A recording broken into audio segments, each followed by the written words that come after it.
चीन से आने वाले हर सामान का बायकॉट किया जा सकता है, लेकिन दवाइयों का नहीं, क्योंकि दवाइयों का कोई भी विकल्प नहीं है।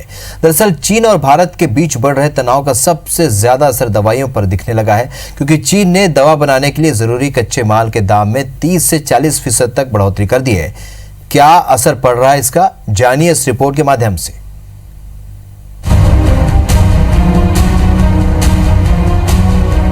चीन और भारत की सीमा पर बढ़ रहे तनाव का सबसे ज्यादा असर दवाइयों पर देखने को मिला है। आत्मनिर्भर भारत के बढ़ते कदम को देखते हुए चीन ने दवा बनाने के लिए जरूरी कच्चे माल के दाम में 30 से 40% तक इजाफा कर दिया है, जिसकी वजह से दवाई के दाम बढ़ने के साथ साथ जरूरी दवाओं का स्टॉक कम हो रहा है। दरअसल भारत का फार्मा उद्योग 65% आज भी चीन पर निर्भर है और इसका वर्तमान में कोई विकल्प भी नहीं है, क्योंकि 1990 के बाद से चीन ने अपनी रणनीति के तहत दवाइयों के लिए जरूरी कच्चे माल को कम दाम पर भारत में बेचना शुरू किया।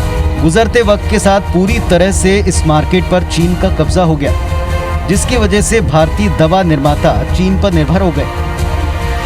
हालांकि केंद्र सरकार ने पिछले कुछ साल पहले डंपिंग ड्यूटी बढ़ा दी थी, जिसकी वजह से हमारी निर्भरता 35% तक घटी है, लेकिन अभी भी दवा निर्माण के लिए चीन का मुंह ताकना पड़ता है।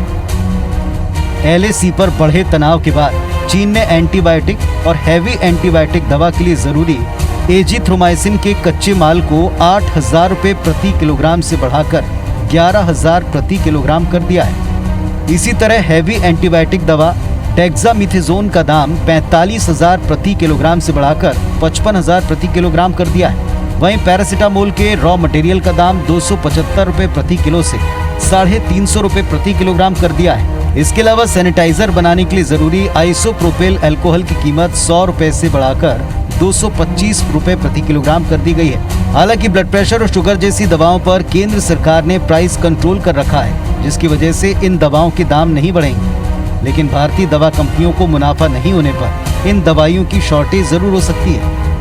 साथ ही जिन दवाइयों पर प्राइस कंट्रोल नहीं है उनके दाम बढ़ सकते हैं।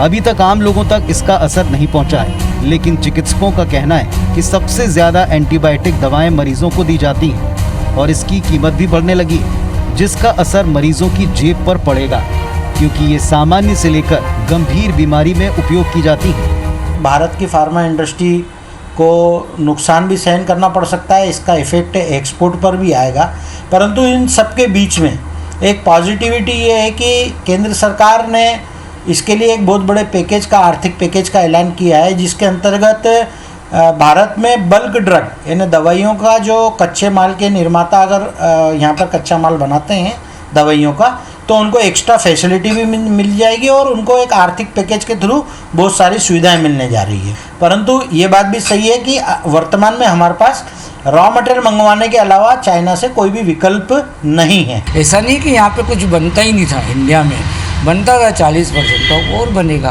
तो इसलिए बहुत ज़्यादा डरने की कोई ज़रूरत नहीं है। थोड़ी सी समस्या आएगी तो वो लोगों को बियर करना पड़ेगा। केंद्र सरकार ने दवा उद्योग की परेशानी को समझते हुए 16,000 करोड़ का पैकेज जरूर रिलीज किया, ताकि भारत में दवा निर्माता देश में ही कच्चे माल का निर्माण कर सकें, लेकिन इस कवायद को रंग लाने में 2 से 3 साल तक का वक्त लग सकता है। चीन से आयात होने वाले हर सामान का बायकॉट किया जा सकता है, लेकिन दवाइयों का नहीं, क्योंकि इसका कोई विकल्प नहीं है। और इसी का फायदा उठाते हुए चीन ने दवा के लिए जरूरी कच्चे माल के दाम में इजाफा कर दिया है, जिसका असर दवाइयों की कीमत पर पड़ेगा। लेकिन आत्मनिर्भर भारत की ओर बढ़ते हुए कदमों से अंदाजा लगाया जा सकता है कि आने वाले 2-3 सालों में ये ऐसी स्थिति नहीं रहेगी। कैमरा पर्सन नंदन के साथ दीपक यादव, IBC 24 इंदौर।